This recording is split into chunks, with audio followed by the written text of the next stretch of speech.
La mission du Bail de l'Opéra de Paris, en tant que directrice artistique, j'y pense sans cesse, mais en même temps, j'y pense pas trop, en fait.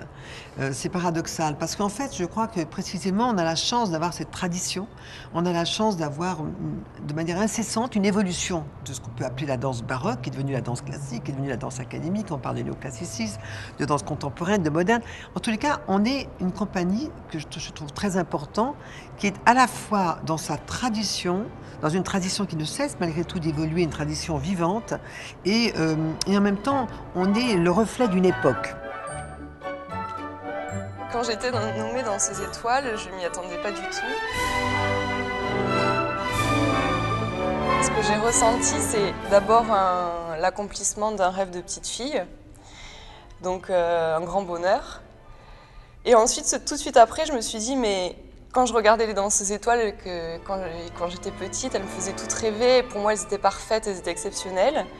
Et je me suis dit, bah mince, je suis toujours moi, avec mes défauts, mes qualités, et j'ai pas l'impression d'être exceptionnelle pour autant. Et alors je me suis dit, bon, bah, c'est le début du travail qui continue.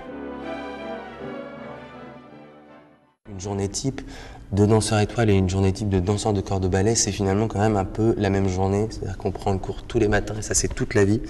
Les enfants, c'est pareil. Les jeunes petits rats de l'opéra, c'est la même chose.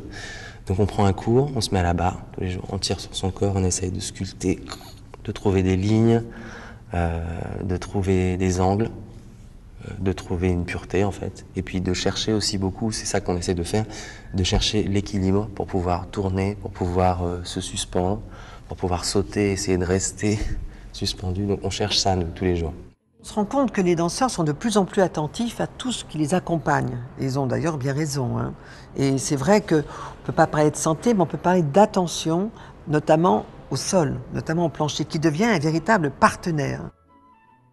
On a effectivement des espèces de tocs de danseurs, je crois, de vouloir voir comment on va réussir à courir et puis s'appuyer pour avoir des sensations extrêmement variées et subtiles. On va avoir besoin d'un ami en fait, quoi, c'est ça. On a besoin d'un ami. Voilà, on cherche un copain, quoi. C'est ça, voilà. On répète énormément pendant les périodes de préparation des spectacles. On a tendance à beaucoup refaire les pas.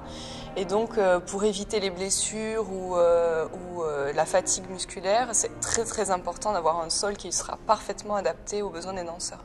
Donc c'est vrai que quand on a un bon sol arlequin, c'est extraordinaire parce qu'on l'oublie. Donc quand on oublie le sol, c'est qu'il est très bien. Le choix d'un plancher de danse, c'est extrêmement important, hein. J'ai déjà dit 154 danseurs, des sensations différentes. Et il fallait essayer, il fallait découvrir, il fallait tester. C'était pas si simple. Et je suis assez reconnaissante, je suis même très reconnaissante à la Société Arlequin d'avoir permis cet apprentissage de ce sol qui leur correspond très bien.